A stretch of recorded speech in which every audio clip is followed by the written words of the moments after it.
The Springboks have announced their squad for the 2023 Rugby World Cup to start in France on September the 8th, and in this video I'm going to go through that selection and give you my thoughts.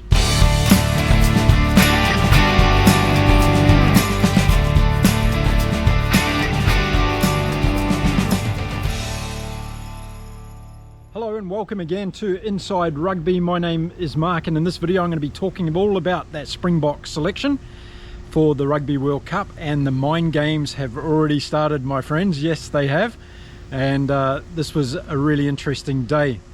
Look, I took my time to get this video out because I wanted to listen to the Jacques Nienaber and Siya Kolisi press conference after the team was named, and I just wanted to get a little bit of insight into some of the thinking and also some of the mind games that are being played ahead of this Rugby World Cup. So why don't we have a look at the Springboks team first of all. And so an interesting team and a couple of omissions that we'll talk about in depth in this particular video, because I think that's all built around a bit of smoke and mirrors that's going on from the Springboks. So they've chosen 19 forwards and 14 backs in this team, but more importantly they've chosen 9 standby players, and I'm going to get into the details on how I think that's going to work out. Okay, so 19 forwards for the Springboks heading off to France, and let's have a look at who they are right now. And we start off with Oxnish, Kitsov, Koch, Malherbe, Nyakane, Bonami, Marks, Etzebeth, Mostert, Fourie, Schneeman, Marvin Ori, Jean Klein, Marco van Staden, Siya Kolisi of course, Captain Supremo, Steph de Toy, Quagga Smith, Dwayne Vermeulen, Jasper Visa, all the forwards going to France. So a really good collection of forwards here, and pretty much like what the All Blacks have done, the Springboks and Jacques Nienaber have picked a team that's based on form. All these players got a run in the Rugby Championship competition and also the warm-up games that have been played so far. So I'm a firm believer that you should pick your teams on form, and these players for the Springboks have shown a lot of good form during the Rugby Championship and also the most recent warm-up games as well. Bonami had an opportunity to be the captain, and as Kolisi said during the press conference, and I agree with him, that the more leaders they have in the team the better, and this South African team is not short of experience and leadership when you've got players like Etzebeth, Bonami who can step in there, Quagga Smith, and also himself, Siya Kolisi. So I don't think the Springboks are going to have any issues around leadership for this team. I think it's a really good forward unit. There's plenty of power there, there's plenty of speed, and I don't think we've seen the best of the Springbok forward group yet, either in the Rugby Championship or the warm-up games. I still think they're work in progress, and I think by the time we get to the World Cup proper, the Springboks team is going to be firing, and they're going to need to be firing, because one of the things that I want to talk about today in this video is how important that first game is against Scotland in the Rugby World Cup. So just picking out a couple of those forwards that I think have been playing really well of late. Trevor Nyakane's been going really well. I think Marvin Ori had a good game against Argentina. He was good in the loose play as well as in the set pieces. I think Etzebeth's getting back to near his best. And across that whole field, Quagga Smith came on a couple of times and made a difference in terms of upping the pace of clearing the ball out, and more importantly creating turnovers for the Springboks. So I think he's been playing really well as well. Dwayne Vermeulen has been going really good, and this guy is another leader in that team, and I probably omitted his name when I was talking about leaders, but he's another guy that should be considered as a real leader within that Springboks forward group. So as we know, a lot of the Springboks strategy is built around forward play and good strong forward play, both from set pieces and also open play and getting quick ball back for their backs, and whether those backs use it in kicking, strategic kicking performances, or whether they use it to open up the back line, it's up to them. But this Springboks forwards, 19 of them have been chosen to go into these games, and I think it's going to be really interesting to see what forward pack goes out onto the field as the starting 8 against Wales in the next warm-up game. I think that's going to be a really good indication to see what Jacques Nienaber is thinking in terms of his start on 15, and in particular his start on 8 for the forwards in that particular game. I think that game is going to be an important blueprint for the first game against Scotland, and he's going to be hoping that South Africa doesn't pick up any injuries in that game, and if they do, they've got a little bit of time for those injuries to be worked through.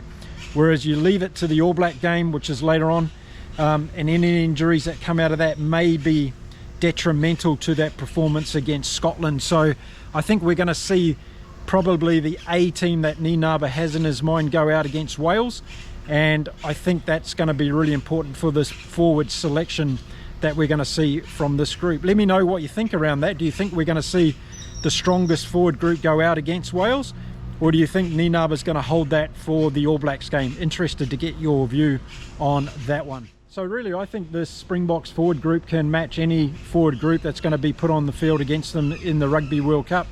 I think they've got depth there, they've got versatility as well. And listening to Nienaber talk at the press conference, he was talking about versatility a lot and making sure that players can cover other players' positions if they do get into trouble with injuries. And I think that's going to be more apparent for the Springboks when it comes to their selection in the backs. And why don't we get on and have a look at their backs right now. So as I mentioned, 14 backs have been selected in the squad for the Springboks, and they include Jaden Hendrickse, Grant Williams, Faf de Klerk, Cobus Reineck, Manie Libbok, Damien Dialandi, Andre Esterhuizen, Jesse Creel, Cheslin Colby, Kanan Moody, Kurtley Ardency, Makazole Mapimpi, Willie Leroux, and Damien Willemse. So again, really good backline here, and obviously the omissions are Andre Pollard hasn't been included, and I'm going to talk about him in a minute. The South Africans have gone with 3 halfbacks, but there's versatility there, and again in the press conference Jacques Nienaber talked about that versatility coming into play for the number 10 and covering for Manie Libbok if that's needed. Now a lot of pressure going on Manie Libbok, 7 starts for the Springboks, and I think he's getting better and better with every game. And I think if you have confidence in a player, and we've seen this with Richie Mo'unga in New Zealand, particularly at Super Rugby level, when Razor Robertson gave Mo'unga the right to play at that 10 and cemented him in that place, he started to grow as an individual and he got confidence because he knew he had that position locked down. And I think that's a really important aspect of any player getting the nod from their coach and consistently being selected in that position. And that's what we're seeing with Manie Libbok now. He's been given a few opportunities, and in the absence of Andre Pollard, he's been able to show what he can do. And a good indication of his confidence growing would have been in that last game against Argentina. He had a poor first half with his penalty kicking and conversion kicking, but he came right in the second half because his confidence grew. They asked him in the sheds at halftime if he was happy to continue with the kicking responsibilities, and he gave an affirmative answer to that. So that's a great sign for the mentality of where Manie Libbok is at, and I think by giving him the confidence that he's going to be selected in that position is only going to get him more and more self-belief, which is important, as we all know. So I expect Manie Libbok to be running out against Wales in that first game, and I also expect him to be playing against the All Blacks at Twickenham as well as the last warm-up game for the Springboks against the New Zealand All Blacks. So first 5/8s, but as Nienaber said, Faf de Klerk can cover that position if need be. Grant Williams is there as well. I'm really excited to see what this guy can do in the World Cup. I'm excited by Grant Williams. I love the pace that he's got. He can score tries from anywhere on the park. And let's face it, he's one of the fastest guys in the Springboks team. So across the rest of the field, Andre Esterhuizen deserves his go, I think. Lucano Arm is missing. Again, he's going to be one of these standby players. And I'm pretty sure we're going to see Lucano Arm in the Rugby World Cup in 2023. Mark my words on that. So a really good backline, a dangerous backline if South Africa decides to spin the ball. and use their backs, whether it be in the box kick and follow up, or whether it be just an outright pace and going for line breaks. Damien Zealander, of course, is capable of breaking the line. Jesse Creel as well is in there. I thought he's had a couple of good games for South Africa. So I think the timing is right for a lot of these backs. They seem to be coming back into form and playing their best rugby. And of course, they've got 2 more games before they head into the World Cup proper and hit that first game against Scotland. So I'm really impressed with the back line. They've got 14 good backs there, a lot of pace, good in defence and good at making line breaks. So I think they're going to make a difference in all the games they play in at the Rugby World Cup. Let me know what you think of this back line. Of course, Andre Pollard's not there. What do you think about that? Do you think this is going to cause a problem? What if Mani Lebok does get injured? What are the Springboks going to turn to, and who are they going to turn to in terms of replacing for that position? Would really like to know your comments around that. Rightio, now what's really interesting for me in this whole process of the Springboks announcement of their squad was also the announcement of 9 players who are going to be called their standby group, and they're going to be travelling with the whole team to the UK this coming week. So it's going to be really interesting, because I think we're definitely going to see Andre Pollard and Lucano Arm at some stage of this Rugby World Cup. And let me give you my logic behind that. First of all, we'll go through the standby players that have been named. As I said, there's 9 of them, and they include Lucano Arm, Jean-Luc Dupree, Thomas du Toit, Joseph de Weber, Evan Roos, Lud de Jager, Gerhard Steenkamp, Herschel Yankees, and of course Andre Pollard. So 9 players there that have been selected as standbys to cover any injuries in the squad that may happen in either the Wales, the All Black game, or in any of the pool games in the Rugby World Cup. Now, we are seeing a lot of injuries, and attrition is high at this level of rugby, and I expect there to be a very high attrition rate as we lead into not only the Rugby World Cup, but also these last warm-up games that we're going to see over the next couple of weeks. And don't count it out that somebody critical in either of these teams that we're seeing announced around the world at the moment is going to get injured, and unfortunately it's going to mean the end of their World Cup hopes. I don't wish that upon anybody, of course, but just given the intensity of world rugby at the moment at this elite level and the pace that it's played at, the power and the strength in these games, there's only one slight movement that has to happen at the bottom of a ruck for someone to get their leg caught, their arm caught, or their neck in the wrong position, and it's game over. And we've already seen it in the warm-up games, right? We've got Brodie Retallick having to deal with his injury. We saw it with Khaleesi. We've seen it with Andre Pollard, all these guys coming back from injury. David Havili had a hamstring injury for the All Blacks.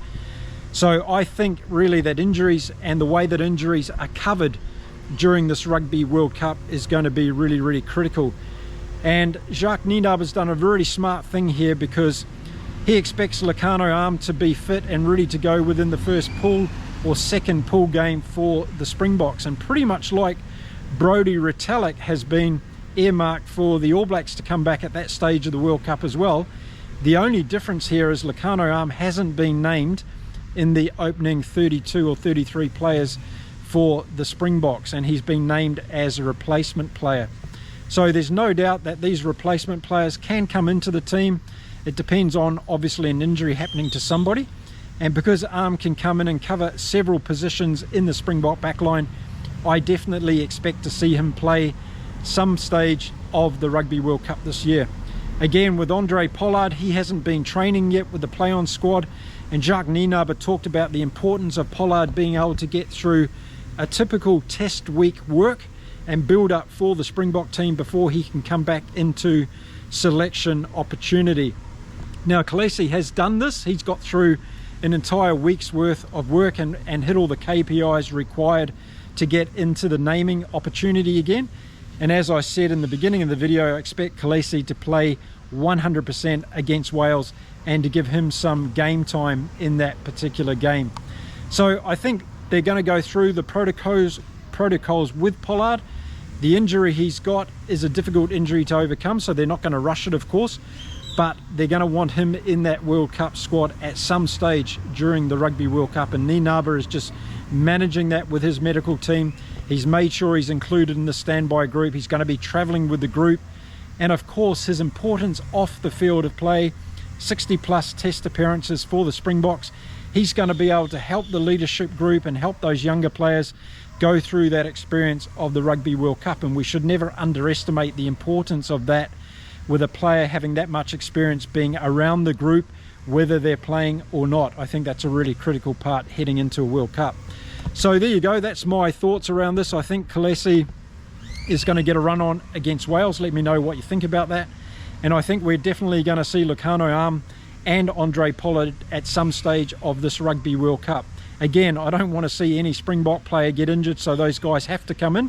But I think by managing their injury process, we're definitely going to see those players come into the team. Now, having a look at this team and having a look at the way that things are going at the moment, we all know that that critical game for the Springboks is going to be against Scotland in their first game, and that's going to be a difficult one to overcome. So I think against Wales and the All Blacks, Jacques Nienaber is going to want to get his starting 23 sorted out, making sure they're playing well together, that they're highly motivated, hopefully winning those two games for the Springboks point of view, so they can go into that Scotland game hitting the ground running, because there's not going to be any second chances. And we've seen it in previous World Cups where some of those favourite teams, they don't start too well. Their first game is a little bit off because they're, you know, getting warmed up into the World Cup proper. They've got all the pressures of that, but they've also got maybe a few weeks where they haven't played. So I think those games against Wales and the All Blacks are going to be really important for the Springboks team to keep that unity and those combinations going, so when they hit the ground against Scotland, they're going to be ready to fire. And trust me, they're going to need to be, because this Scottish team looks very, very good. And I was really impressed with what they did against that France B team last weekend. Doesn't matter whether it was a France B team, because France has got a lot of depth in their squad at the moment. And the fact that the Scottish players hung in there and they came back and they bet France in that game was hugely significant. And it's going to be a really interesting match between Scotland and France this weekend at St Etienne in France, to see how Scotland goes against what I'm sure is going to be a much stronger and more powerful French team. And that's going to be a good eye-opener for the Springboks, to have a look at that game and see how Scotland goes against one of those benchmark teams that are being earmarked to potentially win this year's Rugby World Cup in France. So it's going to be a really interesting process now over the next couple of weeks. I look at the Springbok squad and I think, yep, it's a damn good squad. And let's face it, any Springbok team that goes to the World Cup, it doesn't matter what players are selected, they're focused, they want to support that country, that nation, wear that jersey with pride, and they want to be strong together, and that's really the motto of the Springbok team. So I can see them doing some damage in the Rugby World Cup. They've got to overcome Scotland in that first game. That's going to be critical to their performance, as is the All Blacks game against France. I think those two games in this year's Rugby World Cup are going to really be critical to the outcome of this Rugby World Cup. Of course, those teams can lose that first game and still go on to get through the knockout stage, but it's about motivation, it's about belief, and by both of those teams winning those two opening games, I think it's going to give them a lot of belief. So listen, let me know what you think first of all of the Springboks selection. Yes, we're all surprised that Andre Pollard got left out, but there is a strategy there, I think, from Jacques Nienaber to get him into the squad as the World Cup goes forward. Let me know if there's any players that you think missed out on the forward side that you think should be in there from the Springboks point of view, and also from the backs point of view. I think it was a team that was picked on form. These players are playing pretty well, even though they had that loss to New Zealand and that Argentina ran them pretty close.